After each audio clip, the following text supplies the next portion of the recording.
Algunas escenas de este programa han sido representadas.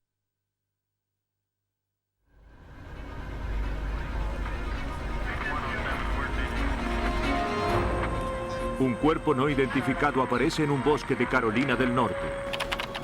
Sin motivos ni sospechosos, los investigadores intentan encontrar al asesino.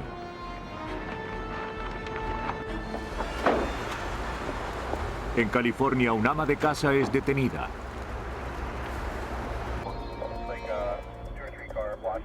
Cuando no aparecen registros de su arresto, los detectives comienzan a temer lo peor. Un trágico accidente a caballo acaba con la vida de una mujer en Montana. Pero los peritos descubren rastros de un asesinato.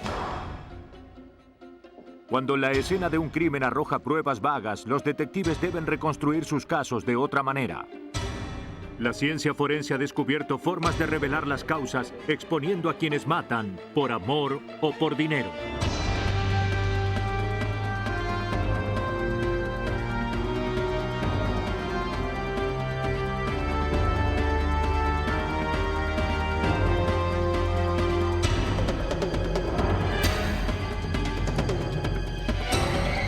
Los nuevos detectives.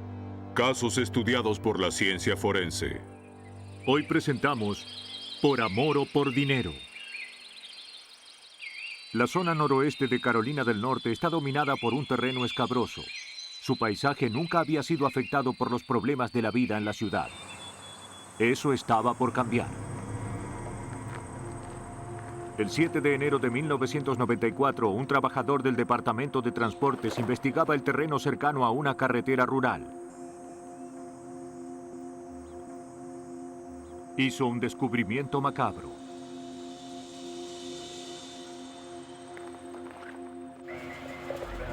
Los investigadores del Departamento de Policía de Watauga fueron llamados a la escena.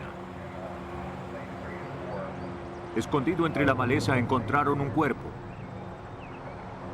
Aunque el frío clima había ayudado a conservar el cuerpo, los investigadores determinaron que hacía tiempo que se encontraba allí. La víctima, un hombre de unos 30 o 40 años, tenía orificios de bala en la sien izquierda y a la derecha del cuello. El cuerpo estaba completamente desnudo, excepto por un reloj y un anillo en su mano izquierda. Pero además de las joyas, no había demasiada evidencia que identificara a la víctima ni la relacionara con el asesino. Los investigadores rastrillaron la zona que rodeaba el cuerpo en busca de alguna prueba. A unos pocos metros del cuerpo encontraron un trozo de cinta aisladora negra. La cinta fue recogida y enviada al laboratorio forense para ser analizada. La oficial Paula Townsend trabajó en el caso. Esperando identificar a John Doe, ingresó la poca información que tenía en la base de datos de la policía. Sabíamos que no había personas importantes desaparecidas, así que debíamos esforzarnos para localizar a una persona desaparecida de otra área y determinar su identidad. No tuvieron que esperar mucho. ¿Paula Townsend? Esa misma tarde, los detectives recibieron una llamada de la policía de Salisbury. Un hombre de ese pueblo había desaparecido hacía varias semanas. Encajaba con la descripción del cadáver encontrado junto al camino. Su nombre era Victor Gunnarsson. La policía de Salisbury accedió a enviarles el informe del caso. Una autopsia reveló que las 2 balas de la cabeza habían acabado con la vida de la víctima. Un análisis de su estómago reveló la presencia de patatas sin digerir, comidas entre las 5 horas en que fue asesinado. Es para ti. Gracias. Townsend estudió el informe de Gunnarsson en busca de pistas que pudieran identificarlo como la víctima. No había nada conclusivo. Pero si Gunnarsson era la víctima, Townsend descubrió que tenía un pasado sensacional. Gunnarsson era de nacionalidad sueca.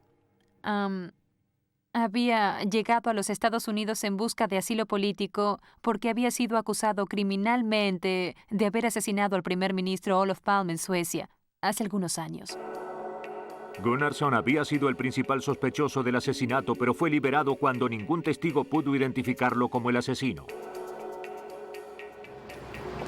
Los investigadores de Watauga tenían un problema similar. Para confirmar que el cuerpo era el suyo, los investigadores solicitaron sus huellas dactilares que estaban en los archivos de la Interpol. Una semana después que el cuerpo fue encontrado, las huellas llegaron a Carolina del Norte. Eran las mismas. Ahora la policía debía determinar por qué alguien quería matar a Víctor Gunnarsson. Su infame pasado no podía ser ignorado. Cuando supimos lo que le había pasado en Suecia, no sabíamos si estaba relacionado o no. Debíamos considerar la posibilidad de que había motivos políticos en su asesinato. El asesinato del pequeño pueblo tenía grandes implicancias internacionales. Pero cuando los investigadores indagaron sobre sus últimos días, descubrieron que tenía otros problemas cercanos a su casa. En enero, al oír el caso en las noticias, una mujer llamada Kay Waden se presentó para formular una declaración. Ella había conocido a Gunnarsson el Día de Acción de Gracias y había salido varias veces con él esa semana. Hace 2 meses. Pero luego de su última cita, el 3 de diciembre, no había vuelto a saber de él. Su amigo está muerto. Esa noche, él la había llevado a cenar. Waden confirmó que Gunnarsson había comido patatas. Basándose en los resultados de la autopsia, los investigadores supieron que había sido su última cena. Luego de cenar, Waden lo invitó a su casa. Pero no estaban solos. El exnovio de Waden, L.C. Underwood, y una amiga llamada Shelley Thompson pasaron por la casa alrededor de las 11 de la noche. No se trataba de una visita amistosa.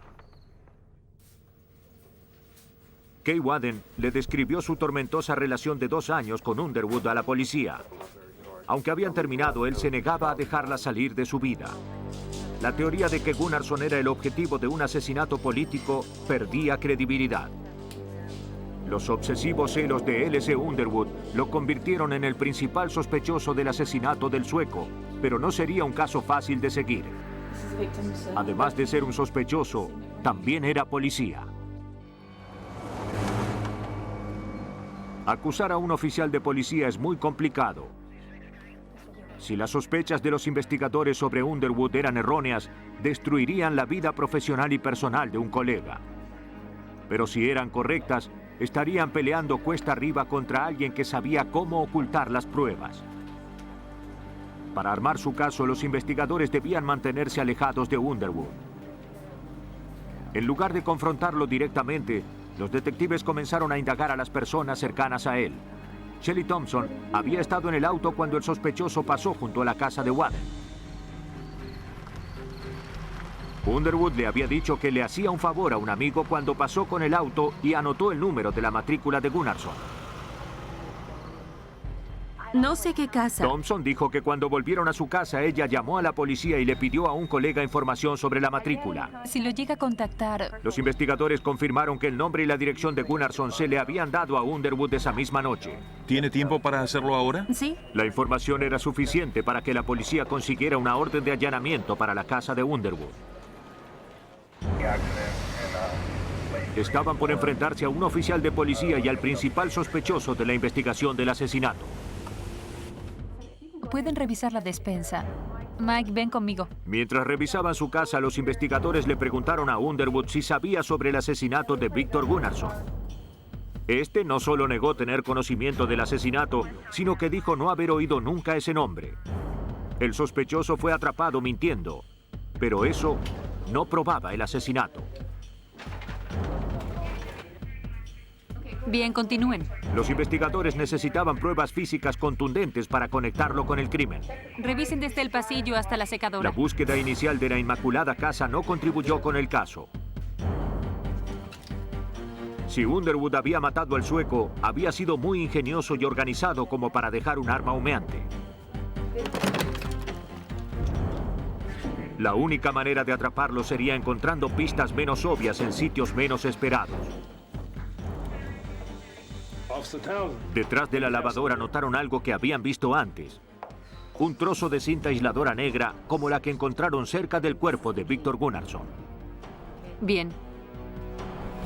Parecía que el meticuloso policía había subestimado la determinación de sus colegas. En el condado de Watauga, la policía de Carolina del Norte intenta solucionar el asesinato de Víctor Gunnarsson, de 38 años. En casa del principal sospechoso, el oficial de policía L.C. Underwood, los investigadores descubrieron una prueba decisiva. Vuelvan aquí. Cinta aisladora negra. Déjame ver. La improbable pista fue llevada al Departamento de Pruebas del Centro de Investigaciones del Estado de Carolina del Norte.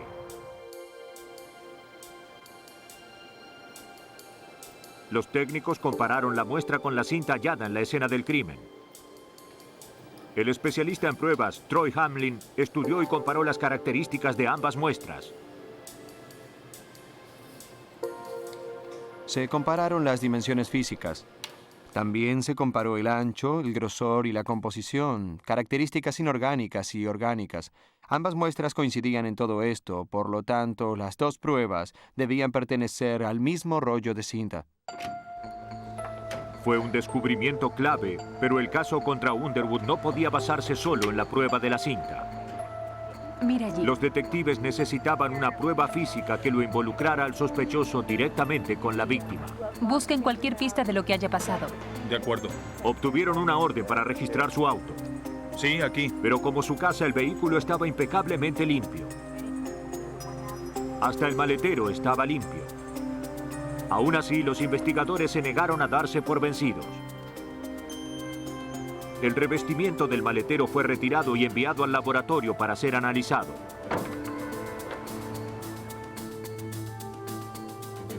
Eso también sería un desafío.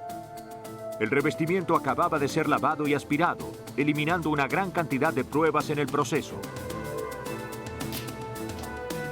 Utilizando cinta adhesiva, el perito Troy Hamlin examinó cada centímetro cuadrado del revestimiento en busca de cualquier pista microscópica que hubiera sobrevivido a la limpieza.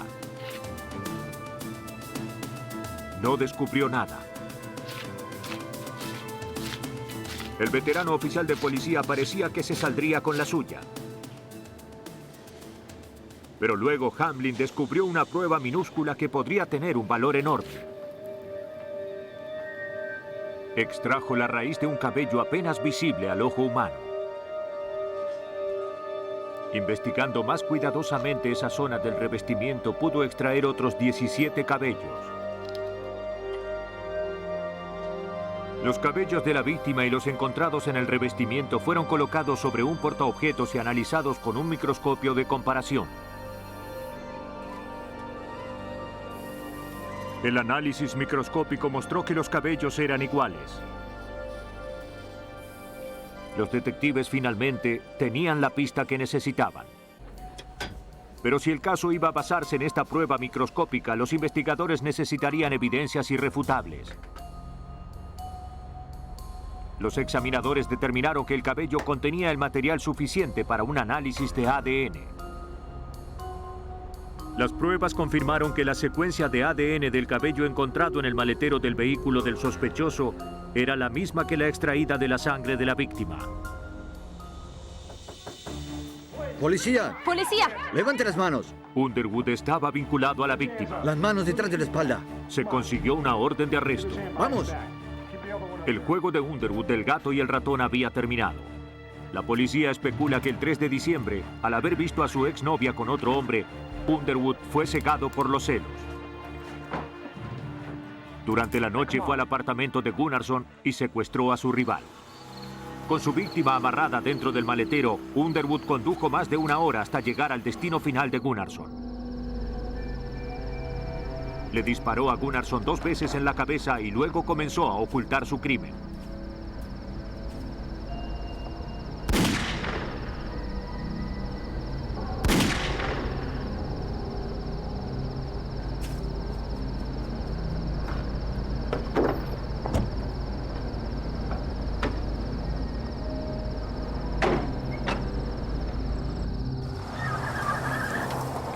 En julio de 1997, L.C. Underwood fue hallado culpable de asesinato en primer grado y sentenciado a cadena perpetua. A 1 hora del norte de Los Ángeles, la autopista de la costa del Pacífico llega hasta Ventura, una ciudad de playas hermosas, un próspero puerto y una comunidad muy unida.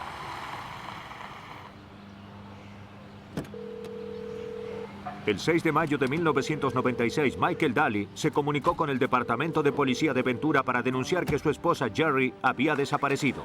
¿Cuántas personas? Le dijo a la policía que esa mañana su esposa había llevado a sus hijos a la escuela. Para cuando llegó la hora de recoger a los niños unas 3 horas más tarde, ella no apareció. La mujer de 35 años era conocida por ser una madre afectuosa y responsable.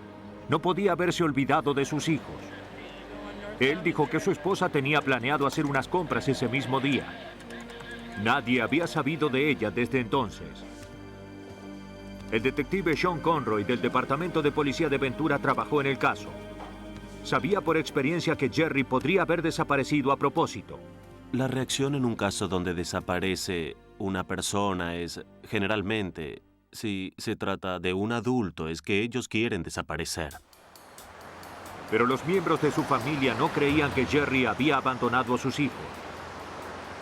Condujeron por la ciudad hasta encontrar la camioneta de Jerry en el estacionamiento de una tienda. Se comunicaron con la policía. Dentro del vehículo, los investigadores encontraron las llaves, su bolso y un regalo para el Día de la Madre que había comprado en la tienda. No había más pistas ni signos de alguna pelea. Al día siguiente, los detectives acudieron a su reunión semanal. Uno de los oficiales mencionó que un residente de Ventura había llamado para informar que había visto un arresto inusual el día anterior. Encontramos unas llaves dentro del automóvil. Había sido donde hallaron la camioneta de Jerry Daly. Aún no hablamos con sus familiares. De todos modos, una de estas, creo que... Visitaron al testigo. Dijo haber visto a una mujer cuya descripción concordaba con la de Jerry. Había sido esposada por una mujer rubia vestida de marrón. La mujer rubia parecía ser una oficial de la ley. Luego vio que colocó a la mujer esposada dentro de un auto verde y se marchó. No fue un arresto normal. El testigo quiso ver el número de matrícula, pero parecía que había sido tapada. Ahora los investigadores sabían que Jerry no había desaparecido. Pero cualquier esperanza de una rápida solución pronto desapareció. Ningún oficial de policía de Ventura u otra jurisdicción tenía registro alguno del incidente. La policía ahora creía que tenía un secuestro en sus manos. Y sin comunicación con el secuestrador, también temían estar investigando un homicidio. Los detectives querían interrogar a Michael Daly en detalles, pero cuando lo fueron a ver, lo encontraron con otra mujer. Su nombre era Diana Hahn. Ambos fueron detenidos para ser interrogados. Cuénteme lo que hizo ayer. El detective Skip Young interrogó a Michael Daly. Durante nuestras primeras conversaciones con Michael, él no parecía ser el esposo angustiado, frenético y preocupado que usted y yo podríamos ser. Él no tenía una explicación de por qué su esposa lo había dejado. Daly le dijo a la policía que cuando su esposa desapareció, él estaba en la tienda donde trabajaba. La coartada fue confirmada. Dígame a qué hora llegó. La novia de Daly, Diana Hahn, negó conocer el paradero de Jerry. Pero no fue su declaración lo que levantó sospechas. ¿Tiene una herida en la frente? Ocultos bajo su flequillo, Hahn tenía unos rasguños recientes. ¿Cómo recibió esas heridas? Ella dijo que había tenido un accidente en bicicleta y que cayó sobre el manubrio. Los investigadores no creyeron esa historia. ¿Solo fue una caída? Sí.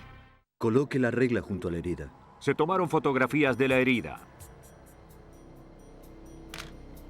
En las fotos, los investigadores también pudieron ver que tenía hematomas en los brazos y en las manos. Parecía que alguien la había asido tan fuerte que hasta le había provocado hematomas en los dedos. La policía sospechó que estaba involucrada en el secuestro. Ella no tenía un automóvil verde, pero podría haber rentado uno. Los investigadores concurrieron a las agencias que rentaban autos en la zona del condado de Ventura. Averiguaron que un auto había sido rentado el día anterior a la desaparición de Jerry y devuelto el día posterior con 200 kilómetros de más. Hoy estamos muy ocupados. Bien. Estos son. Sí. El registro mostraba que Diana Hahn lo había rentado.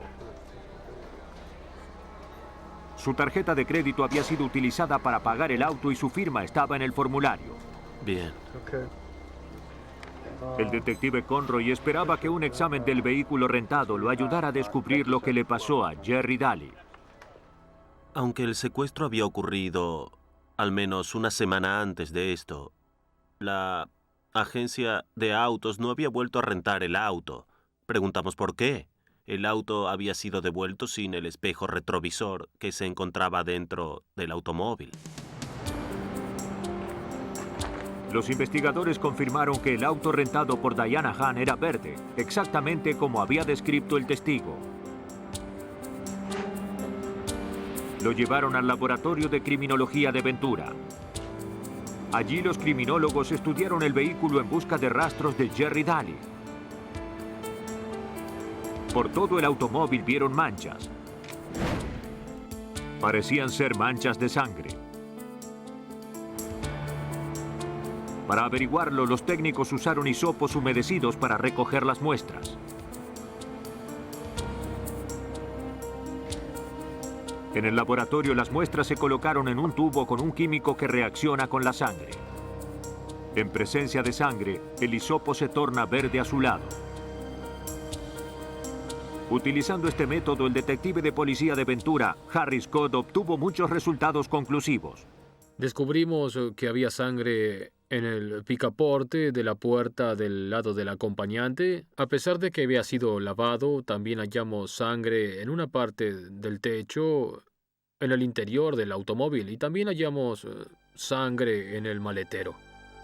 Esta es sangre de Jerry Daly. El trabajo del laboratorio confirmó que la sangre era humana. Pero aquí los investigadores llegaron a un camino sin salida. Aunque sospechaban que la sangre era de Jerry, no tenían registros de su tipo sanguíneo. Pero los científicos tenían otra solución para ese obstáculo. Los técnicos le extrajeron sangre a los padres de Daly. Así generaron los códigos de ADN y los compararon con el ADN de la sangre que se encontró en el automóvil. Los resultados eran inconfundibles. La sangre hallada en el auto provenía de un hijo biológico de los padres de Jerry Daly. Pero no fue un descubrimiento alentador. La presencia de sangre en el vehículo confirmó el peor de los temores. No era probable que encontraran viva a Jerry. Ahora Diana Hahn era la principal sospechosa. Pero como no tenían un cuerpo, no podían probar que se había cometido un asesinato. La policía no era la única que buscaba respuestas. Aquí es donde la comunidad y los amigos de Jerry trabajaron cada semana por la mañana. Se reunían en la tienda de donde había sido secuestrada y partían en grupos de rastreo.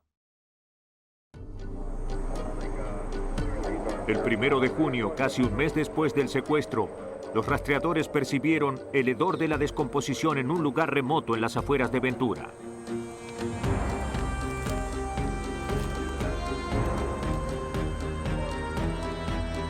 Rastrillando la zona cercana a un terraplén, los investigadores descubrieron un cráneo humano. Creyeron haber descubierto el último lugar de descanso de Jerry Daly.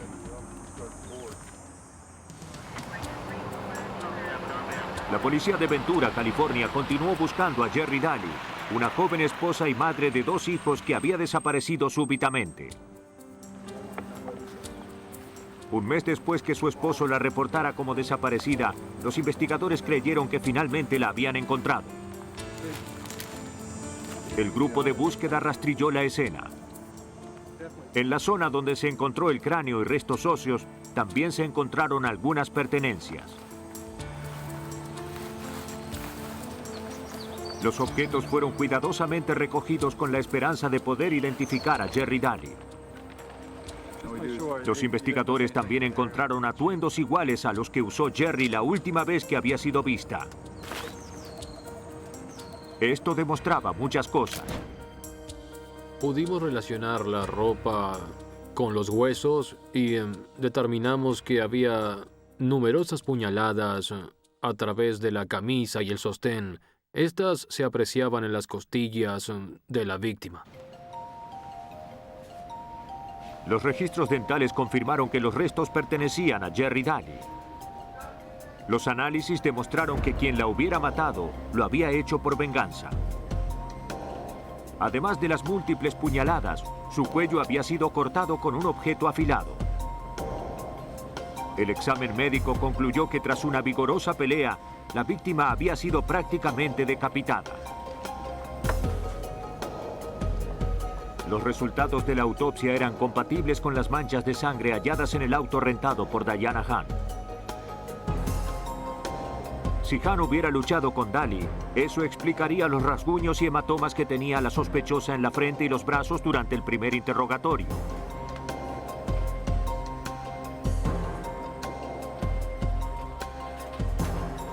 Los detectives creyeron que Diana Hahn había matado a Jerry Daly, pero no creían que hubiera planeado sola el asesinato. Aquí están los registros de llamadas. Estudiando las llamadas realizadas por Hahn con una tarjeta después del asesinato, el detective Skip Young descubrió que su amante había participado del complot. Lo había llamado desde un teléfono público desde la hondonada donde se había encontrado el cuerpo. Parecía que Hahn estaba hablando con Daly. La policía centró su atención en el esposo de la víctima. Mira bien esta. Los investigadores descubrieron mediante testigos que Michael Daly consumía drogas y que se mofaba de su amorío con Hahn ya hacía unos años. Supimos gracias a amigos cercanos y vecinos que Sherry le había dado un ultimátum a Michael. Compórtate bien, deja las drogas. Y también a esa mujer. Y supuestamente Sherry buscaba los consejos de un abogado. Los investigadores especularon que con Jerry fuera del camino, Daly no debería cumplir con las demandas de su esposa. En Ventura. Podría seguir con su relación sin pagar una pensión o compartir a sus hijos. Hubo mucha actividad durante ese tiempo. Para la manera de pensar de los detectives, él tenía mucho que ganar con la desaparición de su esposa. Las pruebas contra Diana Hahn y Michael Daly eran acusadoras, pero los investigadores aún no los habían relacionado físicamente con el secuestro o el asesinato. Si debían hacer un caso sólido, necesitaban pruebas para demostrar que Hahn se había disfrazado como una oficial de la ley. Nuevamente, una comunidad unida prestó su ayuda. Compró una peluca rubia. Una empleada que seguía el caso mediante la prensa le dijo a la policía que recordaba haberle vendido a Diana Hahn una peluca rubia tiempo antes del asesinato. La empleada también dijo haber visto una fotografía de un hombre y dos niños dentro del bolso de Hahn. Supuso que la foto era de la familia de Hahn. La policía le mostró a la empleada una foto de Michael Daly y de sus dos hijos. Era la misma fotografía que la empleada había visto en el bolso de Hahn. ¿Cabello oscuro? Los investigadores supieron que Diana Hahn no podía tener hijos. Así es, sí. Comenzaron a sospechar que Michael Daly la había manipulado con promesas de un nuevo y brillante futuro. De nada. Estaré en contacto.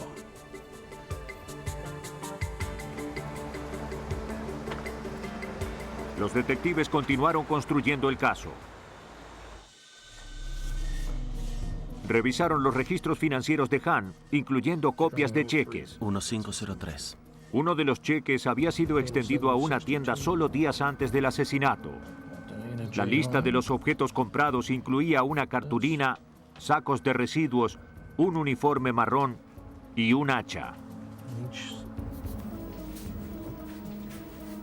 La policía obtuvo una orden para registrar la casa de Hahn. Nunca encontraron el hacha o el uniforme, pero encontraron un trozo de cartulina.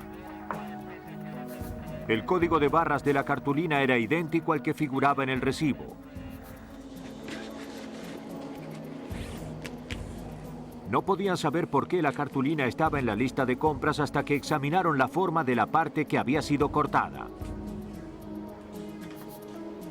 Era exactamente de la misma forma que una matrícula. Eso explicó por qué el testigo no vio el número de la matrícula. Han la había tapado con una falsa. Tenemos que ser muy cuidadosos para planear esto. Pero era improbable que Han pensara lo mismo. Lo que debemos hacer ahora es conseguir una peluca. Los investigadores creían que Daly había ideado el complot del asesinato de antemano. ¿Entendiste? Motivada por la tensión de una nueva vida con Michael, Han estaba más que dispuesta a deshacerse de una cosa que creía que se interponía en su camino. La policía cree que Diana Han disfrazada se había acercado a Jerry cuando dejaba el estacionamiento. ¿Hay algún problema? Fingiendo ser una oficial de la ley, alejó a Jerry de la camioneta y la esposó. La escena del arresto funcionó de acuerdo al plan, pero los investigadores creyeron que Jerry Daly pronto supo lo que pasaba. Creemos que en un reducido periodo de tiempo luego que Sherry fue introducida dentro del vehículo verde, de alguna manera reconoció a Diana Han y le dijo quién era. Por los daños en el interior y teniendo en cuenta que el espejo retrovisor había sido arrancado, podemos decir que Sherry trató de defenderse. Pero Jerry no pudo librarse de su agresora. Luego de llevarla hasta un lugar apartado, Han acuchilló a Daly al menos 17 veces y colocó su cuerpo en la hondonada.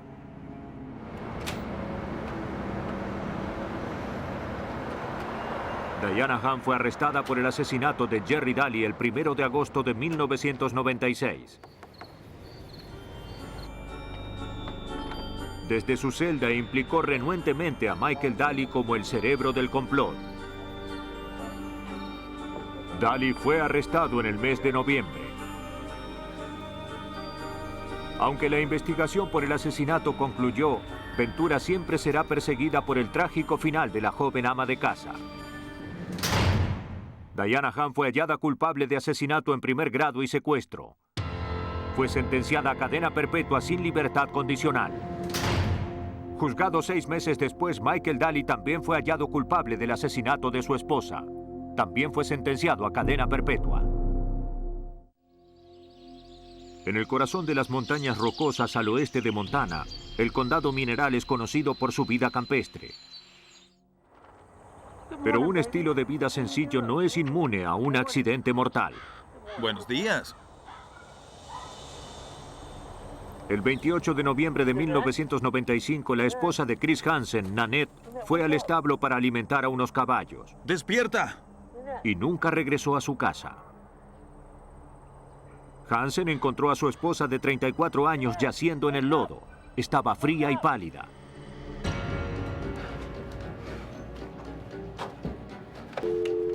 Hansen llamó al servicio de emergencias. Pensó que Nanette podría haber sido pisada por los caballos. ¿Emergencias? Sí, es mi esposa. Estaba muerta o por morir. Creo que está muerta. La operadora inmediatamente envió una ambulancia. Bien. Cuando los paramédicos llegaron, Nanette no respiraba. No tenía pulso. Todo lo que podían hacer su esposo y su hijastro Scott era mirar mientras trataban de revivir a Nanette con un masaje cardíaco. Al principio, los esfuerzos de los paramédicos parecían prometedores. La víctima respiró una vez por sí misma, pero sería su último aliento. La declararon muerta. Como las pesquisas se realizaron en un pequeño poblado, el departamento del alguacil también fue contactado.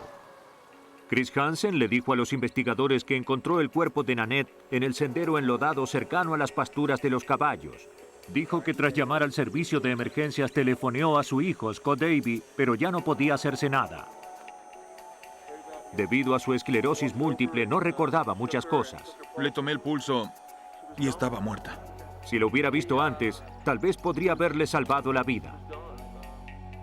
De regreso de la escena del accidente al departamento de policía del condado de Mineral, La oficial Anita Parkin no tenía razones para creer que la muerte de Nanette significara algo más que un simple accidente. Tenía hematomas que parecían como si un caballo le hubiera pasado por encima o algo semejante. Por las condiciones del corral pude ver que alguien podría golpearse, resbalarse o algo de esa naturaleza. Las noticias de la muerte de Nanette se esparcieron por la comunidad de 3.000 habitantes. Con eso comenzaron las sospechas.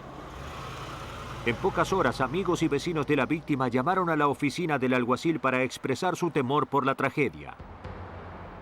Nadie en la comunidad creía que la muerte de Nanette Hansen fuera un accidente. La policía del condado de Mineral en Montana continuó la investigación de la muerte de Nanette Hansen de 34 años, accidentalmente muerta por uno de sus caballos. Pero la comunidad no creía esa historia. Amigos cercanos solicitaron una investigación por la muerte de Nanette. Entiendo que conocía a Nanette. Para ellos el accidente no tenía sentido. Nanette tenía experiencia en el cuidado y control de caballos. Solo tenía animales dóciles.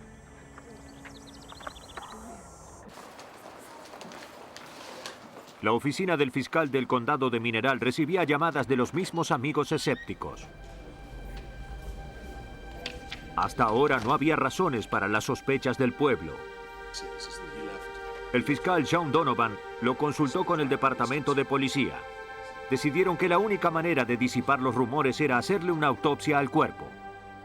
Ambos acordamos, solo para acabar con las preocupaciones de los vecinos, que debíamos hacer eso. No esperábamos encontrar nada. Los restos de la víctima se transportaron hasta el laboratorio de criminología de Missoula. Allí se le pidió al médico forense Gary Dale que determinara las causas de la muerte de Nanette Hansen. Generalmente, en los accidentes fatales de caballos, las víctimas sufren fracturas de cráneo y fracturas cervicales cuando se ha producido una caída del caballo. No había pruebas externas de ningún tipo de heridas fatales. Las heridas consistían mayormente de raspaduras y hematomas.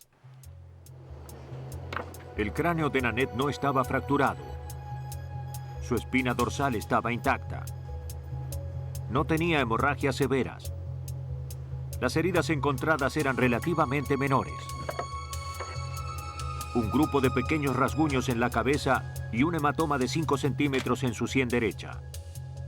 Rasuraron el cabello que cubría el hematoma y descubrieron un patrón inusual en el cuero cabelludo. No pudieron identificar inmediatamente la causa de la herida. Ninguna de estas heridas encajaba con el perfil de las pisadas de un caballo. Los estudios internos del cuerpo evidenciaron una gran cantidad de lodo y deyecciones del corral. No había muerto pisoteada. Había muerto por asfixia. Y en este caso se puede pensar en la posibilidad de que haya quedado inconsciente por un golpe. De alguna manera el caballo la había golpeado contra el establo y cayó sobre las deyecciones del corral y básicamente se ahogó o se sofocó en esas deyecciones. Esta otra. Pero faltaba algo en este argumento. Nanette había sufrido solo heridas superficiales en la cabeza. ¿Y este? No había pruebas de un trauma cerebral que habría sido la causa de que perdiera la conciencia. Se formuló una nueva teoría macabra. Existía la posibilidad de que estuviera con el rostro hacia abajo, apoyada con sus manos en el suelo húmedo y que le hayan aplicado presión sobre su espalda y nuca. Básicamente fue forzada a tragar todo eso. Lo que inicialmente parecía un accidente ahora se llamaba homicidio. Con un caso abierto por homicidio, el esposo de la víctima, Chris Hansen, fue llamado para interrogarlo. Esperaban que pudiera decirles quién querría que su esposa muriera. Aunque la muerte de Nanette Hansen se basó en un accidente, una autopsia hizo que los investigadores de Montana abrieran un caso por homicidio.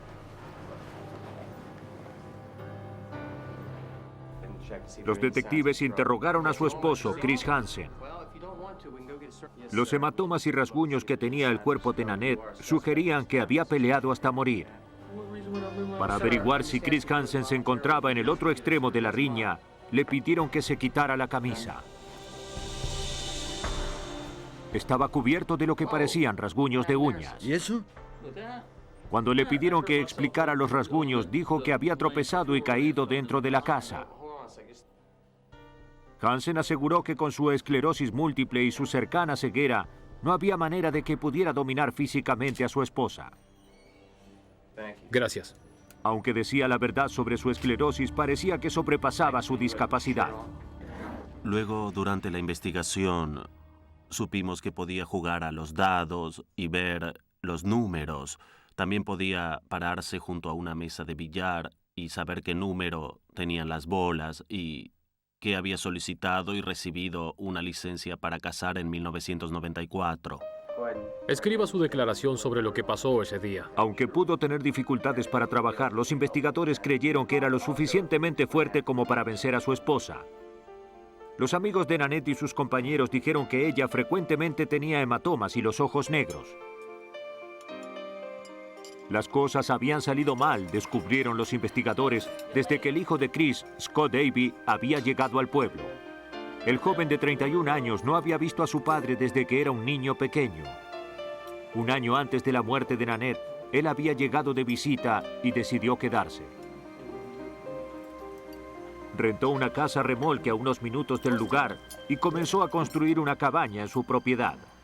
Para padre e hijo, era una reunión bendita. Los investigadores comenzaron a indagar en el pasado de Abby. ¿Dijo otras cosas sobre ella además de eso? Una compañera de trabajo le dijo a los investigadores que Abby era muy abierto en cuanto a su odio hacia Nanette. Decía que podría aparentar una muerte accidental clavando una herradura en una tabla y golpearla con ella.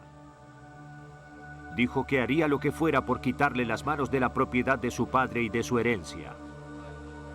Parecía que Abby lo había logrado. Revisando los informes, los detectives supieron que semanas antes de la muerte de Nanette, Abby había incitado a su padre para que se separara financieramente de Nanette. Hansen accedió. Canceló sus tarjetas de crédito y abrió una cuenta bancaria solo a su nombre. No era suficiente información para realizar un arresto, pero le dio al departamento del alguacil una orden para revisar la propiedad de Abby. Bien. Buscaron objetos que concordaran con los misteriosos rasguños y hematomas del cuero cabelludo de la víctima. En su remolque encontraron un par de botas. El patrón de la suela parecía familiar.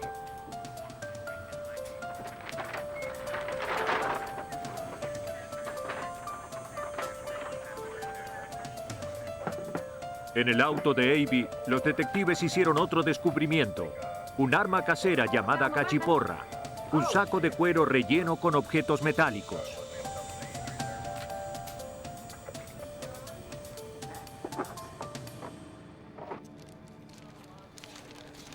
Los objetos fueron llevados al laboratorio del estado de Montana. La simple creencia que padre e hijo habían matado a Nanette no era suficiente para probar un asesinato. A menos que alguien pudiera establecer un vínculo irrefutable entre esta prueba y sus heridas, los dos nunca serían acusados. La mejor esperanza de los investigadores ahora estaba en las manos de la médica forense, Debbie Hewitt. Es como armar un rompecabezas, donde se toma una pieza del rompecabezas y se toma otra pieza del rompecabezas y se ve si encajan en el espacio apropiado. Y cuando se encuentra la pieza final del rompecabezas, se sabe que se ha completado todo el dibujo.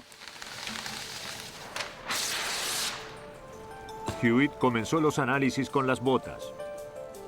Presionó la suela sobre una almohadilla entintada y luego hizo numerosas impresiones sobre un papel blanco.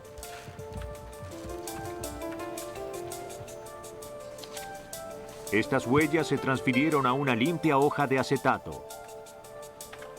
Colocando las huellas sobre una fotografía en tamaño real de la herida, ella pudo determinar si la bota había provocado la misma.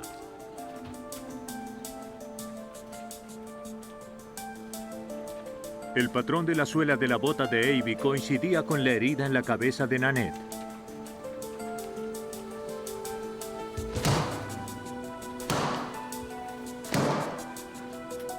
Hewitt repitió el mismo proceso con la cachiporra, entintando e imprimiendo el arma desde diferentes ángulos. Cuando la comparó con el hematoma grande de la sien de la víctima, la última pieza del rompecabezas estaba en su lugar. La cachiporra coincidía perfectamente con la herida del costado de la cabeza de Nanette. Padre e hijo habían planeado deshacerse de la mujer que se interponía entre ellos y su codicia. Queda arrestado por asesinato. Pero su complot no pudo contra la investigación forense. Tiene derecho a guardar silencio. El 2 de febrero de 1996, Chris Hansen y Scott Abby fueron arrestados. Los fiscales especularon que Abby primero golpeó a Nanette con la cachiporra y luego la arrastró por el lodo para que pareciera un accidente. Mientras Hansen la sujetaba, su hijo colocó un pie sobre su cabeza presionándola hasta que dejó de respirar. De no haber sido por la insistencia de los amigos cercanos de Nanette, el acto brutal habría sido enterrado para siempre. Scott Abby y Chris Hansen fueron hallados culpables de homicidio y sentenciados a 60 años en prisión. Cuando un asesino se oculta astutamente, los investigadores deben encontrar nuevas maneras de ver a través del engaño. Acuden a la ciencia forense para revelar la verdad y ser justos con las víctimas que son asesinadas por amor o por dinero.